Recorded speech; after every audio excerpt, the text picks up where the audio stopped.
Vamos a estar considerando un tema práctico. Allí hay un título que dice piedad y contentamiento. ¿Amén? ¿Sí? Vamos a leer y luego oramos. ¿Amén?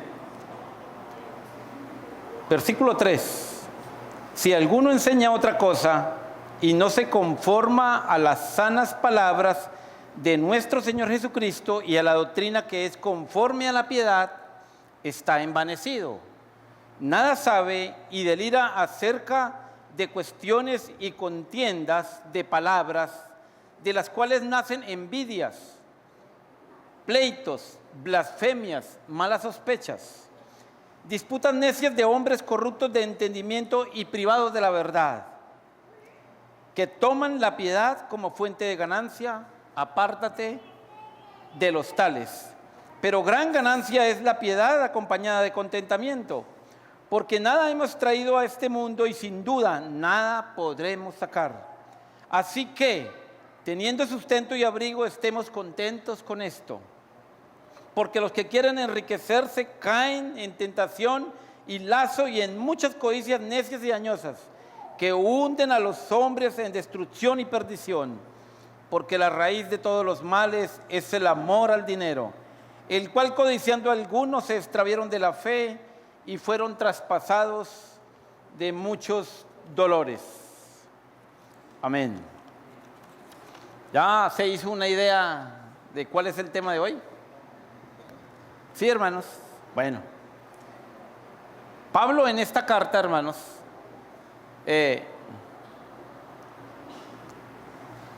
ocupa en 4 secciones acerca de los falsos maestros. Tiene 2 temas principales esta carta.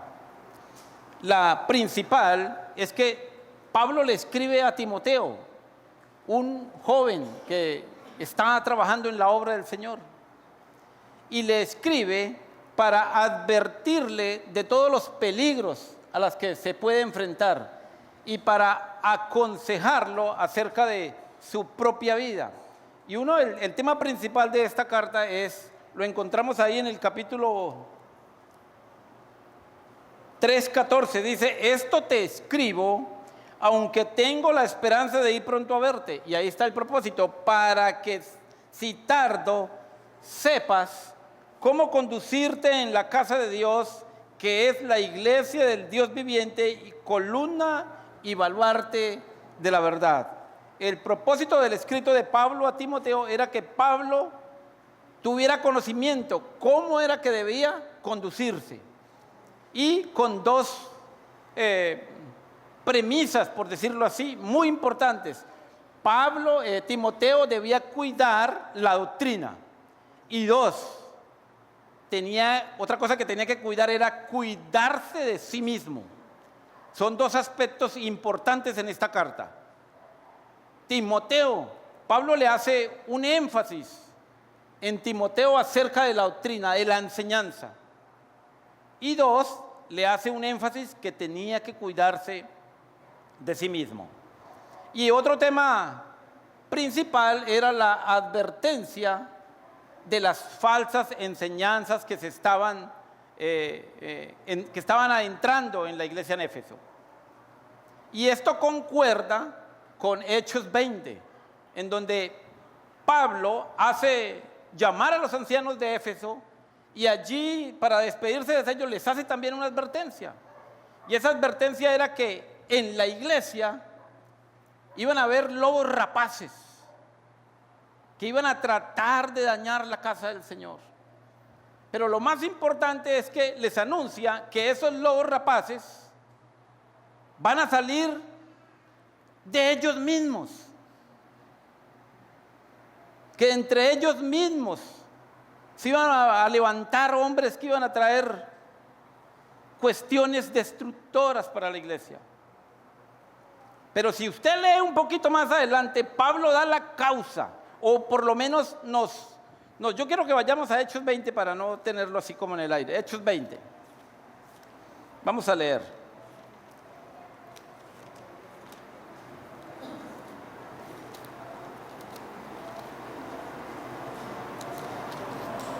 Hechos 20. Vamos a leerlo desde el 29.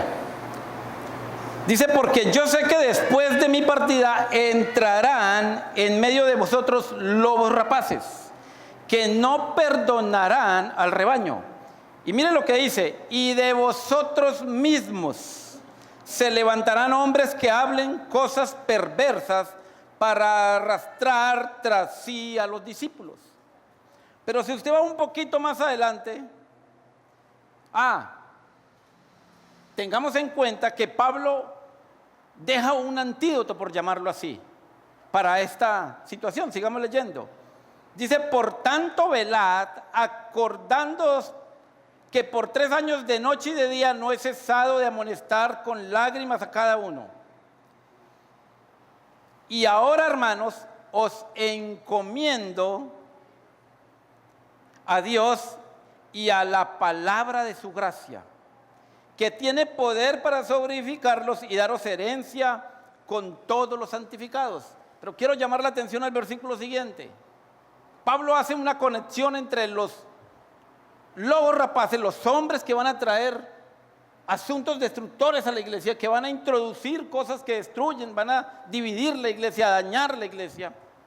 Y Pablo trae en el versículo 33, dice, ni plata, ni oro, ni vestido de nadie he codiciado.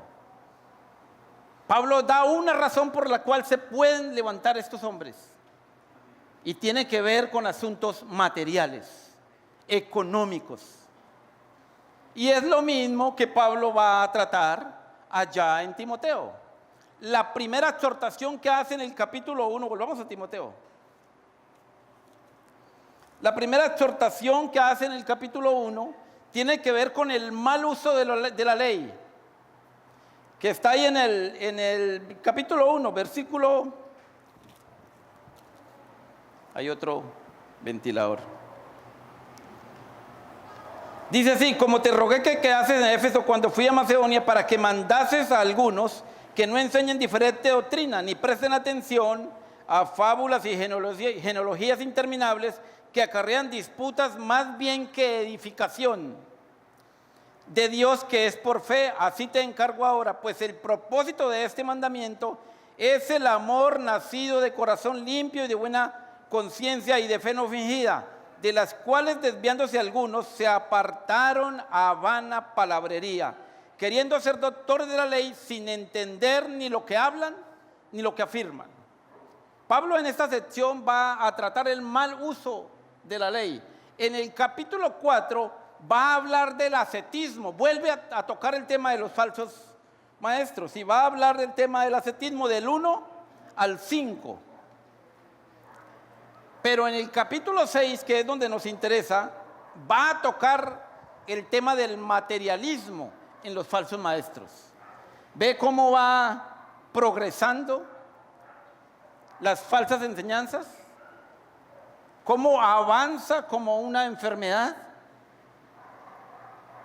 Comenzaron con algo, por decirlo así, legítimo. Usaban la ley y fueron progresando en sus ideas. Esto avanza hasta el punto de llegar al materialismo. Pero quiero que llamemos la atención a algo. Pablo va a usar en los textos que leímos unas palabras que tienen que ver con el campo clínico, por decirlo así, la salud. Y podemos ver que Pablo hace un trabajo. ¿Quién aquí es médico o enfermera que me pueda decir qué significa ser patólogo? Patología. Amén. Es el que estudia, es el estudio de las enfermedades y su desarrollo. El patólogo es el que está observando una enfermedad y todos los cambios que tiene con sus elementos. Entonces podemos ver que en el capítulo 6 es como una especie de conclusión de lo que, o una especie de dictamen a lo que Pablo ha llegado. viendo el progreso y observando la falsa enseñanza en los falsos maestros. Y para esto yo quiero hacer una comparación, hermanos. En el año 2010, creo que un poco menos, no recuerdo el año exacto, pero está alrededor de 2007 y 2011 por ahí. El departamento del Meta era uno de los mayores productores de arroz. Y sucedió algo para esos años, hermano. Yo estaba ya, recuerdo la época porque ya había empezado a trabajar en la empresa que estoy trabajando. Era uno de los mayores productores de arroz y había una competencia muy marcada con los productores del Casanare. Y no recuerdo el año exacto, pero hubo un año de campaña, hermanos, en donde todos los arroceros del Meta hicieron sus sembrados como todos los años. Pero sucedió algo, hermanos. Todos se quebraron, o la gran mayoría por lo menos. Más de la mayoría de los pequeños arroceros se quebraron. Porque alguien adulteró la semilla. Pusieron un compuesto en la semilla que entró al departamento del Meta, y creció la mata, pero no dio ningún fruto. Era algo aparente. Botó un ramillete precioso, pero era la cáscara nomás y no había el grano. Por eso hoy, hermanos, podemos ver que el departamento del Meta muy poco cultiva arroz. ¿Y en dónde están los grandes arroceros? En el Casanare. ¿Qué es lo que quiero decir con esto, hermanos? Lo que quiero decir, hermanos, es que cuando la semilla es adulterada, el fruto se adultera también. Y es algo así como lo que va a enseñar Pablo en estos textos que leímos. La falsa enseñanza produce una falsa piedad. Produce un resultado de acuerdo a su enseñanza falsa. Y es lo que Pablo va a tratar en estos versos, hermanos. Entonces leamos. Si alguno enseña otra cosa, ¿sí ve? Ahí está.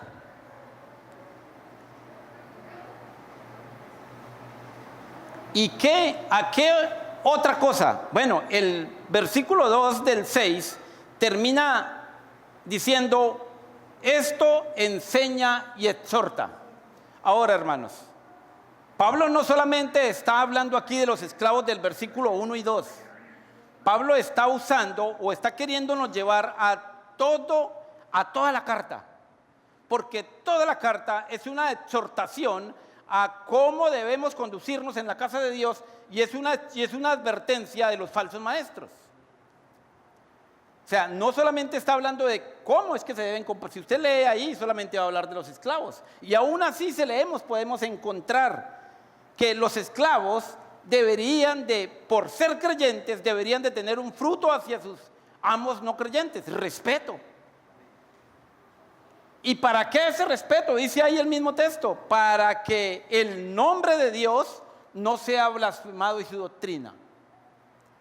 Y si usted sigue leyendo el 2, dice: los que tienen amos creyentes no tengan en menos por ser hermanos, sino sírvanles mejor por cuanto son creyentes y amados los que se benefician de su buen servicio.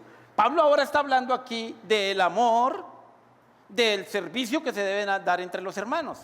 No solamente hace referencia a estos aspectos, no. Está hablando, dice que si alguno enseña otra cosa, hace referencia a los mandamientos que se dan a los ancianos, hace referencia a los mandamientos que se dan a los esclavos, hace mandamiento a las viudas, hace referencia a las viudas, hace referencia a los mismos servidores en cuanto a la exhortación que Pablo le da a Timoteo.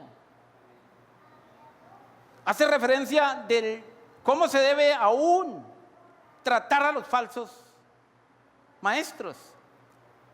Y entonces Pablo empieza su dictamen patológico y dice: si alguno enseña otra cosa, cualquier cosa que contradiga lo que el Evangelio de Cristo autoriza y de lo que Pablo ha dejado en esta carta y en toda la Escritura. Todo lo que contradiga las Sagradas Escrituras. Eso es a lo que Pablo, por eso no usa un nombre propio, sino usa una palabra genérica, si alguno enseña otra cosa. Y no solo para los tiempos de Timoteo, también para nuestros tiempos. Así que, hermanos, nosotros hoy, por experiencia, hemos sabido, aún por la misma experiencia propia, que hay falsos maestros que están por todos los lados. Falsos maestros que enseñan cosas diferentes, que no están en la Escritura. Salen con unas ideas que no están consignadas en las Sagradas Escrituras. Y a eso es lo que Pablo está diciendo. Cosa diferente. Heterodoxia, creo que es la palabra correcta para esto. No ortodoxia. Cualquier cosa diferente para cualquier tiempo. Si alguno enseña otra cosa, dice, y no se conforma a las sanas palabras. Escucha aquí el término sanas, es un término médico. Y no se conforma a las sanas palabras de nuestro Señor Jesucristo y a la doctrina que es conforme a la piedad. Y entonces vamos a ver 3 características de los falsos maestros. Número 1, enseñan cosas diferentes. Número 2, contradicen o niegan lo que dicen las Escrituras. ¿Por qué? Porque dice, no se conforman a las sanas palabras. Quiere decir, no se configuran a las palabras. No se someten. No tienen nada que ver con las palabras sanas de nuestro Señor Jesucristo. Y aquí la palabra sanas habla de higiene, las palabras limpias, puras del Señor Jesucristo. Palabras que producen vida, por eso habla de sanas, porque producen vida. Así que la segunda característica es que primero enseñan cosas diferentes. Segundo, niegan lo que dicen las Escrituras. Y si leemos el texto más adelante dice, y a la doctrina que es conforme a la piedad, es decir, no produce piedad verdadera. Las falsas enseñanzas, hermanos, tienen estas 3 características. 1, son cosas diferentes que no están en la Escritura, no están consignadas en las Sagradas Escrituras. No se conforman a las sanas palabras, aquellas que producen vida, que transforman, que cambian, que libertan. No se conforman, no se configuran. Por lo tanto, no producen una piedad verdadera. Recordemos qué es la piedad, hermanos. La piedad es la respuesta que nosotros le damos por haber creído en el Evangelio y por creer en las palabras sanas del Evangelio del Señor. Es lo que el Evangelio o las palabras sanas del Señor producen en cada uno de nosotros. Es el fruto. Eso me lleva a una conducta de reverencia al Señor. En otras palabras, hermanos, la piedad es la valoración del cielo traída a este plano cotidiano, natural y real, hermanos. Esa es la piedad. Cuando encontramos a un hombre o una mujer piadosa, es que ha traído las valoraciones del cielo y las está plasmando, las está manifestando en este plano natural. Eso es ser piadoso. Es decir, la piedad confirma la semilla. Así como el fruto de aquel arroz que hablé inicialmente confirmaba que la semilla era una semilla adulterada. La falsa enseñanza no produce verdadera piedad. Pablo en la segunda carta a Timoteo dice, es una apariencia de piedad. Y dice, pero ellos negarán la eficacia de ella. ¿Por qué la niegan? ¿Cómo la niegan? Porque es algo meramente externo. No hay un trabajo en lo profundo, en el interior de cada ser. Es una piedad manufacturada. No es algo que viene del ser interior por la obra de Jesucristo en nuestro interior. Es una apariencia. Eso quiere decir que nosotros podemos vivir una vida de apariencia, ¿cierto? Podemos tener una piedad aparente, ¿verdad que sí? En otras palabras, es como el lobo que se disfraza de oveja.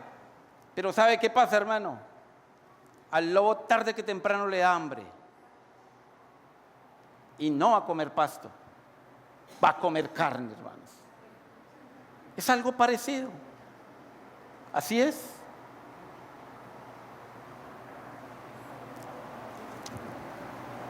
Versículo 4 ahora va a hablar de la actitud. Ahora, primero en el versículo 1 habló de las características. Ahora va a hablar de la actitud. Dice, está envanecido. Aquí la palabra envanecido, perdón, quiere decir la palabra arrogante. ¿Y sabe por qué es arrogante, hermanos? Porque pone por encima sus propios pensamientos y conceptos, por encima de la palabra de Dios. Por eso es arrogante. Tiene una actitud arrogante, hermanos. ¿Sabe, hermanos? Hace poco nos encontramos con un hombre así. Negaba las escrituras. Pareciese ser como si las escrituras no tuvieran ningún valor en sus conceptos más básicos, más elementales. Y pasa a ser arrogante. Colocar sus propios pensamientos, sus propias falsas valoraciones por encima de lo que Dios dice y establece.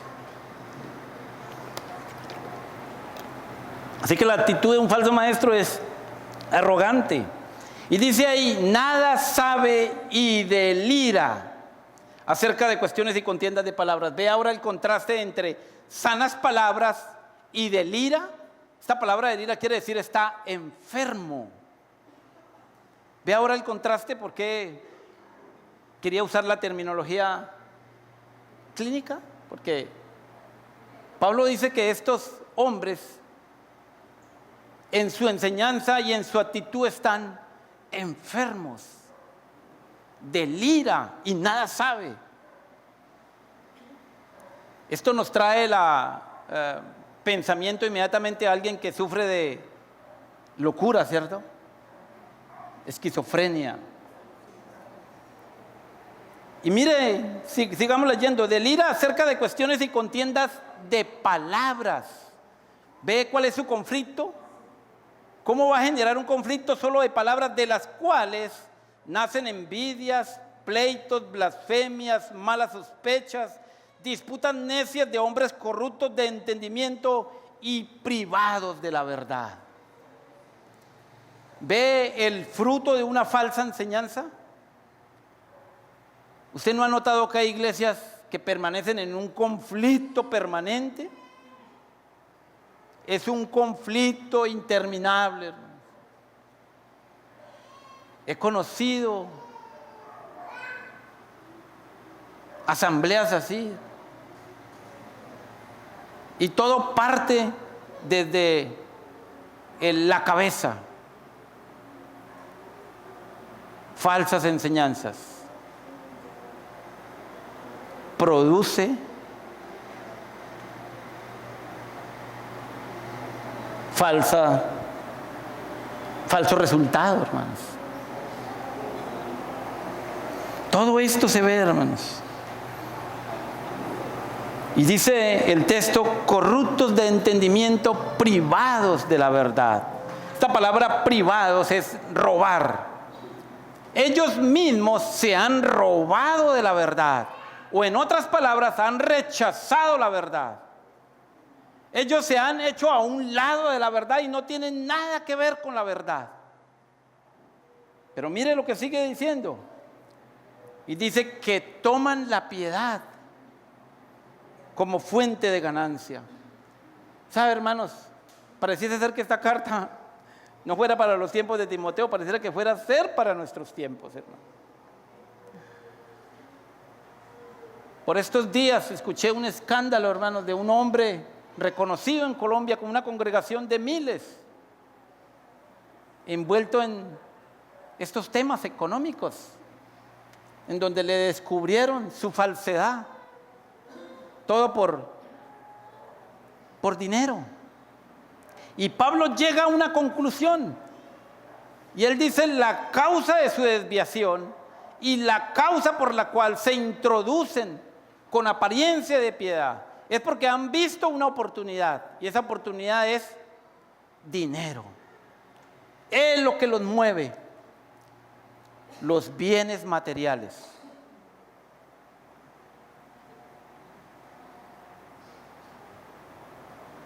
Y Pablo llega a esa conclusión. Al privarse de la verdad, nada saben, deliran y hacen un daño impresionante, hacen un caos en los que los escuchan. Por eso Timoteo, Pablo le da a Timoteo un mandamiento en el capítulo 1. Y es que no presten oído a ese tipo de enseñanzas. No presten oído.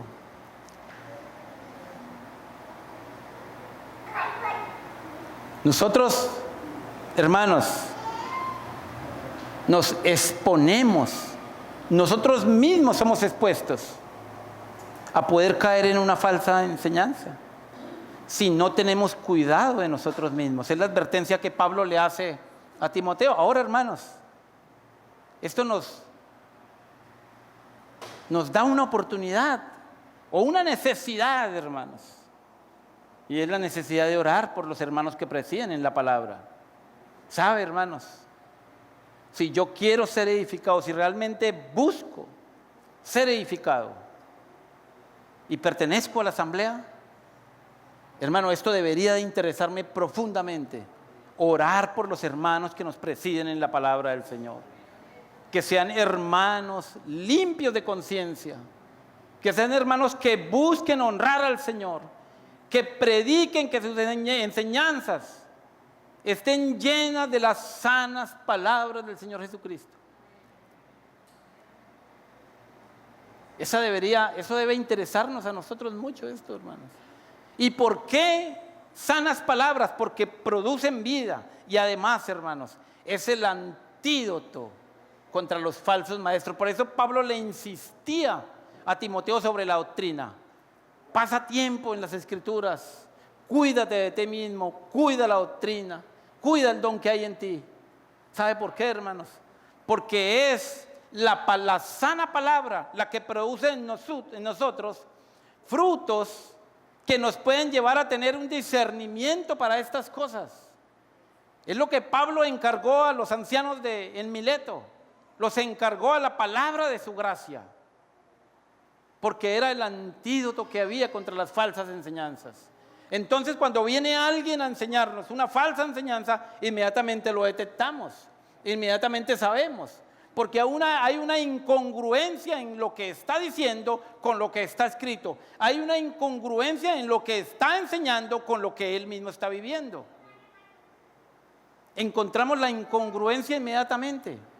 Por eso es importante, este tema nos interesa a todos, hermanos. Qué importante que estemos orando los unos por los otros y más por los hermanos que nos presiden. Que haya limpieza de corazón, hermanos.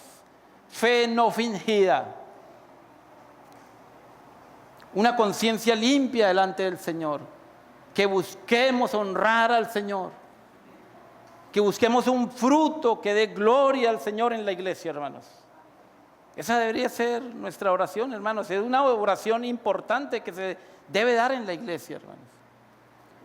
Pero vamos a las reuniones de oración y 4 y 5, hermanos, los mismos de siempre.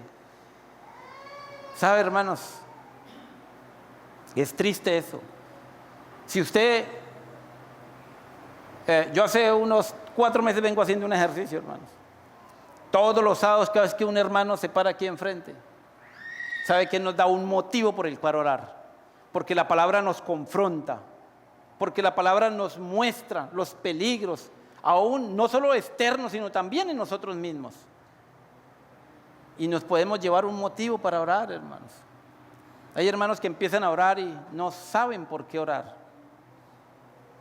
Qué importante, hermanos, es que entendamos esto, ¿verdad? Seguimos.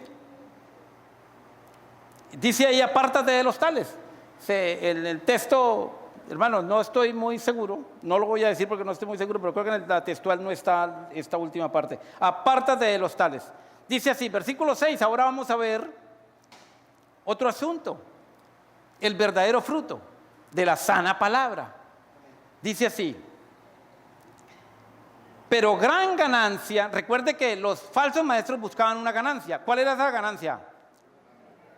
Bienes materiales, el cash, ¿cierto? El cash, no el cash luna, sino el cash. El cash luna, ¿cierto? Bueno, dice, pero gran ganancia es la piedad acompañada de contentamiento. Hermanos, qué precioso este texto. Estos siguientes 3 textos, hermanos. Porque nada hemos traído a este mundo y sin duda nada podremos sacar. Así que teniendo sustento y abrigo estemos contentos en todo. ¿Sabe? Quien escribe esta carta es Pablo. Y es uno de los hombres que nos enseña cómo es estar contento y cómo logró él tener contentamiento. Yo creo que vayamos a Filipenses y miremos un poco en la experiencia de Pablo, quien escribe esto. Lo que nos dice también el texto es que la verdadera piedad produce verdadero contentamiento. Así es, ¿cierto? Filipenses, capítulo 4. Vamos a mirar ahí un aspecto en la experiencia de Pablo. Versículo 10, vamos a leerlo en 10. Dice, en gran manera me gocé en el Señor de que ya al fin habéis revivido vuestro cuidado de mí, de lo cual también estabais solícitos, pero os faltaba la oportunidad. Dice, sé vivir humildemente y sé tener abundancia. En todo y por todo estoy enseñado. ¿Sí? Perdón, me falté el 11. Dice, no lo digo porque tenga escasez, pues he aprendido, el 11. No lo digo porque tenga escasez, pues he aprendido a contentarme cualquiera que sea mi situación. Ahora sí, sé vivir humildemente y sé tener abundancia. En todo y por todo estoy enseñado. Así para estar saciado como para tener hambre. Así para tener abundancia como para padecer necesidad. Ahora, hermanos, Pablo, en el momento que creyó en el Señor, ¿tuvo contentamiento? ¿Sabe qué dice el texto? He aprendido. Pablo, de cada experiencia que tenía, aprendía del Señor. Pablo buscaba incansablemente al Señor y el Señor le daba contentamiento. Ahí el texto siguiente dice, todo lo puedo en Cristo que me fortalece. Pablo había trazado una meta y es Cristo. Y en el capítulo 3, versículo 7 dice, ¿cuántas cosas eran para mí ganancia? Las he estimado como pérdida por amor a Cristo. Pablo había encontrado un contentamiento, ¿sabe por qué, hermanos? porque había cambiado la valoración de las cosas. Había encontrado en Cristo su riqueza, su mayor anhelo. Encontró en la persona de Cristo la fuente de todas las cosas, de la misma vida. Y en la medida que él más y más iba viendo lo glorioso que es Cristo, todo lo demás empezaba a perder valor. Todo lo demás empezaba a perder valor. ¿Sabe, hermanos? Se dice que Pablo no era un hombre pobre, Pablo tenía dinero, hermanos. Y aquí en todas las cosas incluye todas sus cosas, hermanos, aún las inmateriales, lo que él era, lo que sabía, todo lo estimó por pérdida. Dice, y ciertamente aún estimo todas las cosas como pérdida por la excelencia del conocimiento de Cristo Jesús, mi Señor, por amor del cual lo he perdido todo y lo tengo por basura para ganar a Cristo. Hermanos, hay dos preguntas que nosotros los creyentes deberíamos insistir en encontrar cada vez más la respuesta adecuada. Es progresiva, pero debemos encontrarla, hermanos. Es, ¿quiénes somos y hacia dónde nos dirigimos, hermanos? Nuestra vida debe considerar estas dos preguntas como fundamentales. ¿Quiénes somos y hacia dónde nos dirigimos? Pablo había encontrado la respuesta.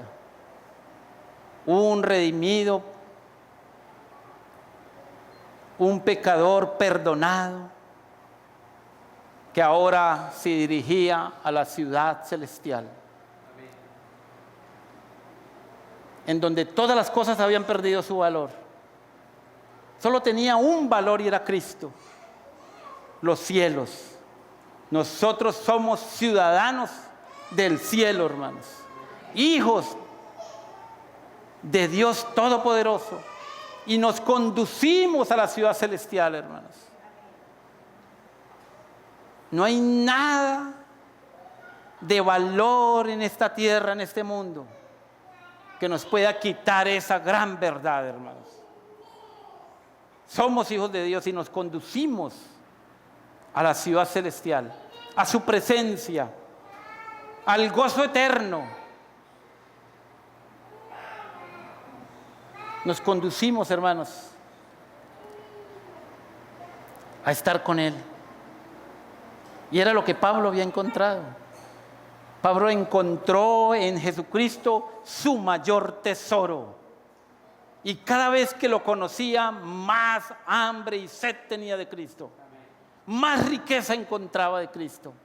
Más y más, hermanos.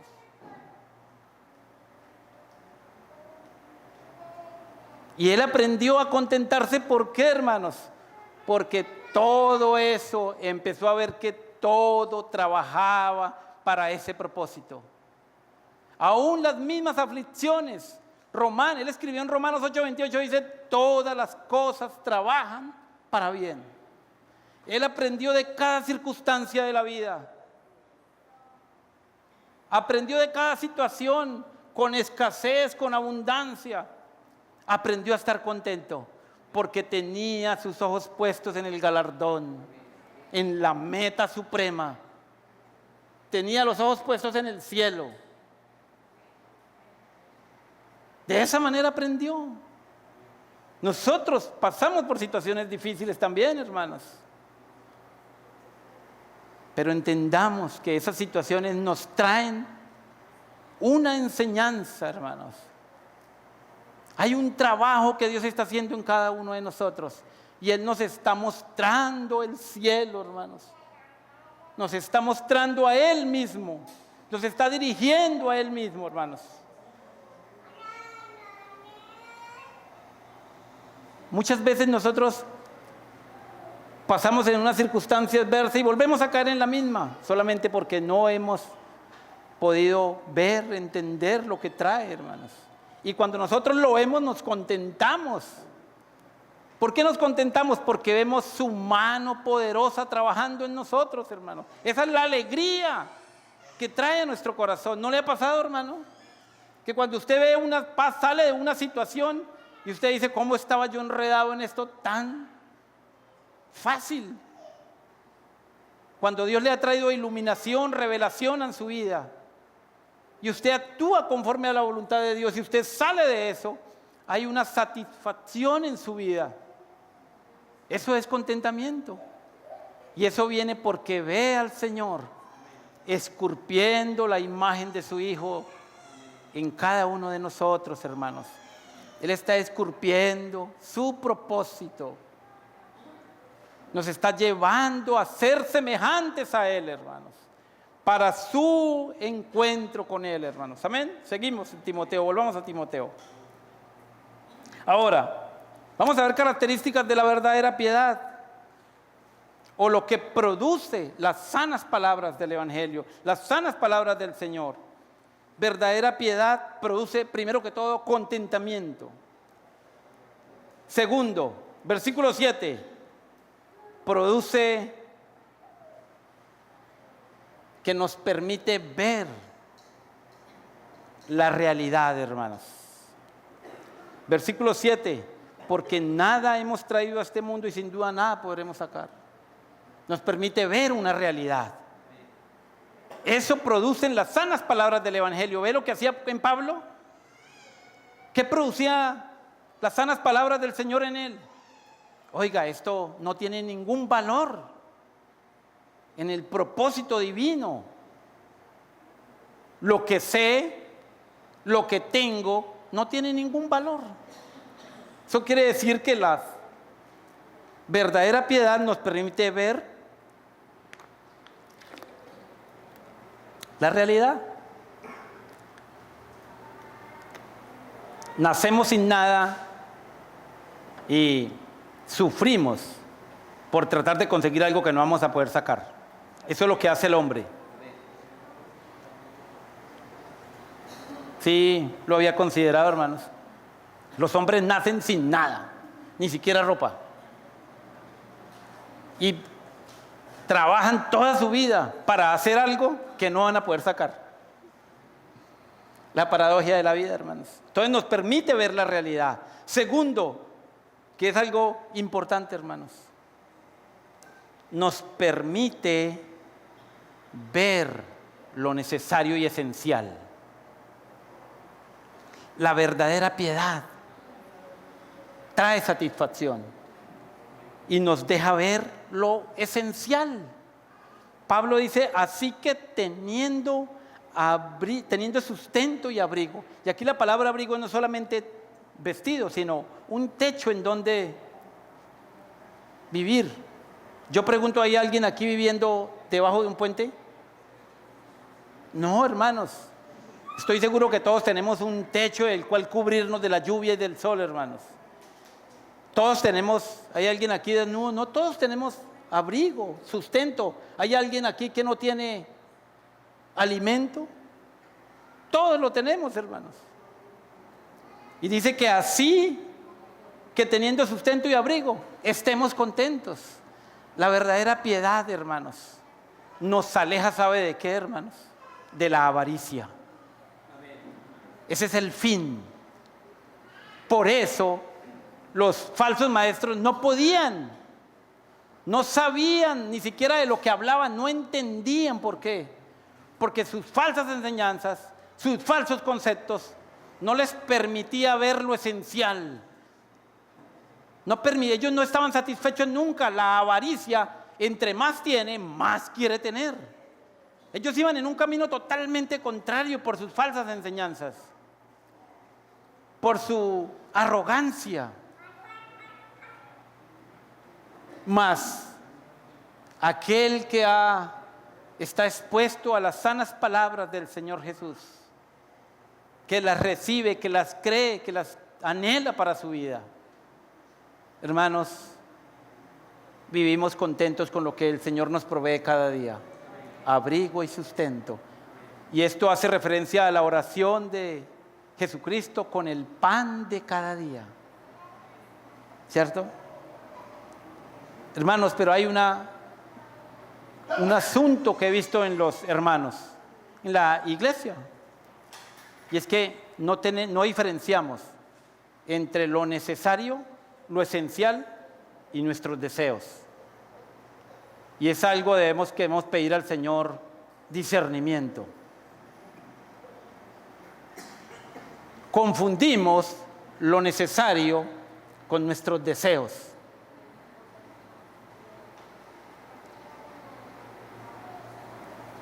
Y eso sí es un grave problema, hermanos.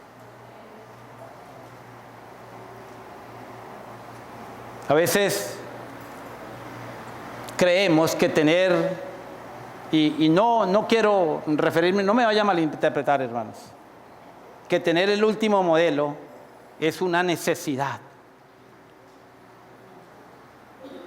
Es una necesidad, hermano, es un deseo. A veces creemos que hacer ciertas cosas son necesidad y las confundimos, hermanos, son deseos. Y eso nos acarrea dificultades, hermanos, conflictos. Pidamos al Señor que nos ayude a estar contentos con el día a día, hermanos, con lo que tenemos. Entonces, la verdadera piedad nos permite diferenciar entre lo necesario y los deseos. Versículo 9. Dice, porque los que quieren, ¿sí mira el deseo ahí? Porque los que quieren enriquecerse. Aquí querer es deseo. Los que quieren enriquecerse, no los que necesitan enriquecerse. Es un deseo. Mire lo que pasa con los que quieren, con los que desean. Caen. ¿Sabe esta palabra? ¿Sabe qué es? ¿Alguno aquí alguna vez ha usado una trampa para un animal? Yo sí la he usado, hermanos. Cuando era más pequeño, hacía con palitos una trampa para los toches. Es un pájaro peche amarillo que canta muy bonito. Y le colocábamos ahí comida y él pisaba la cuerda y la jaula caía. Es una trampa. Solo que esta trampa, aquí la trampa no es una jaula. Aquí la trampa es un lazo. Dice, porque los que quieren enriquecerse, caen. Así que el deseo de riquezas, hermanos, es una trampa. Caen en tentación y lazo y en muchas codicias necias y dañosas que hunden a los hombres en destrucción y perdición. Ahora, la trampa es un lazo y ese lazo se llama codicias necias y dañosas. Quiere decir que está usted amarrado por el deseo de enriquecerse. Está atrapado por ese deseo y que eso lo va a llevar cada vez más a codicias necias. Se compra el último modelo y va a querer el que hasta ahora están fabricando. No va a tener contentamiento, hermanos. Eso le pasa a esos hombres que habla aquí. Ellos no tenían contentamiento y iban a pasar por encima de lo que tuvieran que pasar por alcanzar sus propósitos carnales, destructivos. Y esta palabra que hunden es como arrastrar hasta el fondo. Quiere decir hasta que se ahogue. Dice que hunden a los hombres en destrucción y perdición. Es como si nos lanzaran al agua amarrados, hermanos. Eso hace el deseo de enriquecerse en el interior del hombre. Eso pasa cuando confundimos deseos por necesidad, hermanos. Y no estoy hablando en contra de la riqueza. Lo que quiero decir, hermanos, si usted lee la Escritura, habían hombres muy ricos, extremadamente ricos, pero sus riquezas no eran el centro de su vida. Sus riquezas no tenían ningún efecto en su interior. Pablo mismo lo decía, sé vivir en la abundancia y sé vivir en la escasez. Y si usted lee el texto y sigue leyendo Timoteo más adelante, Pablo da un mandamiento a los ricos. Y dice, sean ricos, a los ricos manda que sean ricos, pero en buenas obras. Dios da las riquezas, pero las da para sus propósitos, hermanos. Solamente somos instrumentos en sus manos. Así que si hay algún anhelo, hermanos, no un deseo, un anhelo por tener más, ese anhelo tiene que configurarse, hermanos, a las palabras del Señor. Ese anhelo tiene que configurarse a la extensión del reino, hermanos, a la ayuda mutua, hermanos, al amor no fingido, nacido de corazón. Ese anhelo tiene que configurarse, hermanos, al reino de los cielos. Si yo pido algo, Señor, no necesito esto, pero veo la necesidad en los hermanos, concédenos.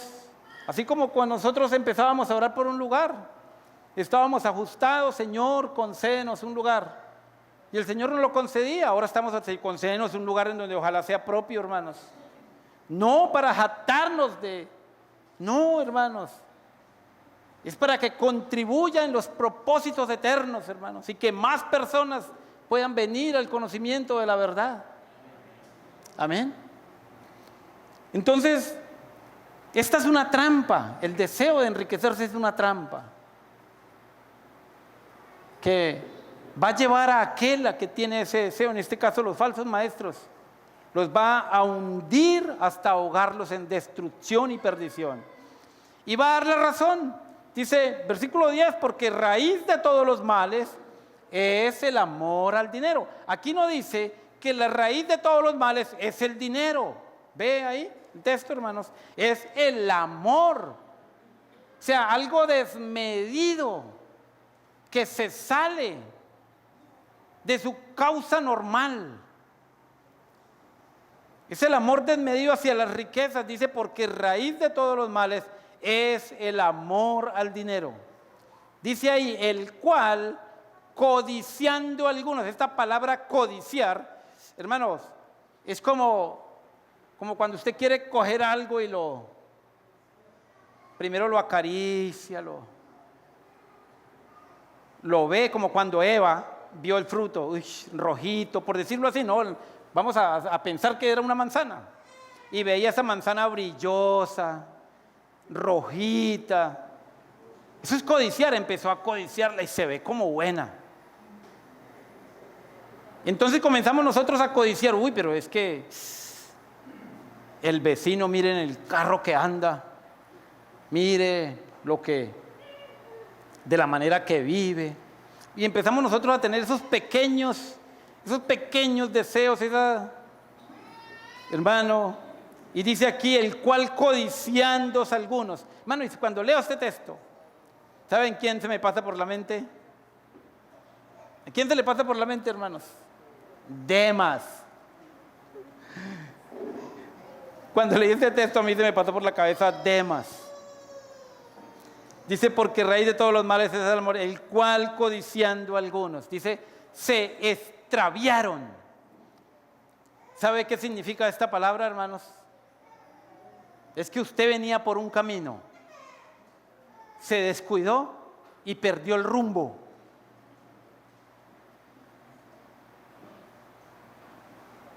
Perdió el sentido hacia donde iba,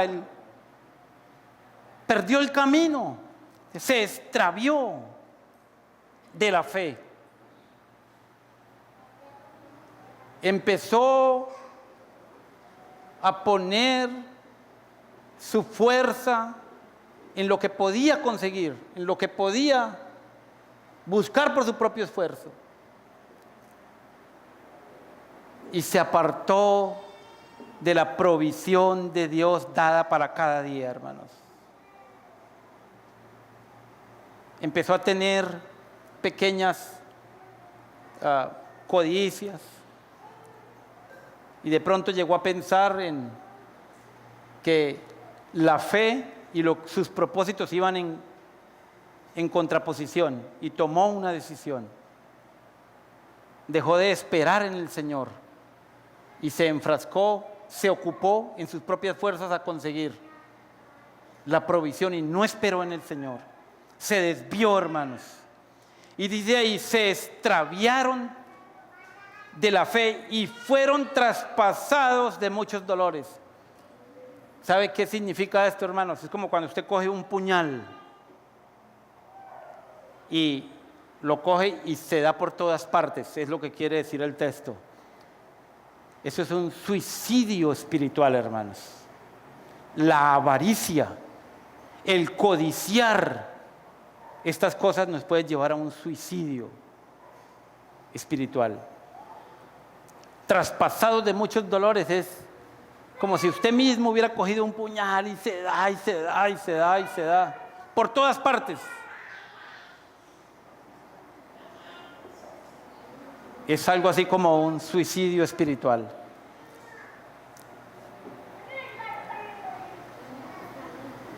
Ahora, hermanos, conociendo estas cosas, ¿hay algo que decidir en nuestras vidas? ¿Hay algo en qué poner atención en nuestras vidas? Si usted lee el texto, hermano, y sigue leyendo, pareciese ser que había una preocupación en Pablo. Y es que Timoteo era por su juventud.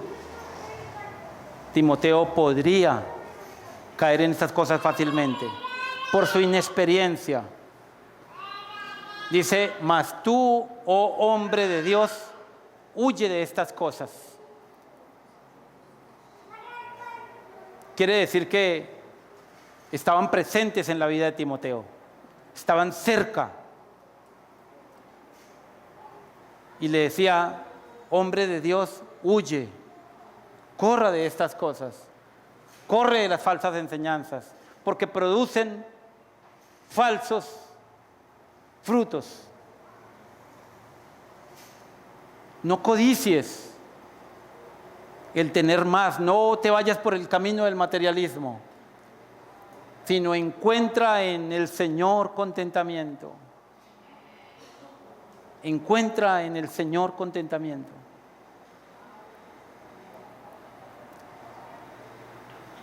Ahí en el 17 quiero leer como para dejar claro, hermanos. Dice, a los ricos de este siglo, quiere decir de este siglo, quiere decir de esta tierra, manda que no sean altivos ni pongan la esperanza en las riquezas, las cuales son inciertas,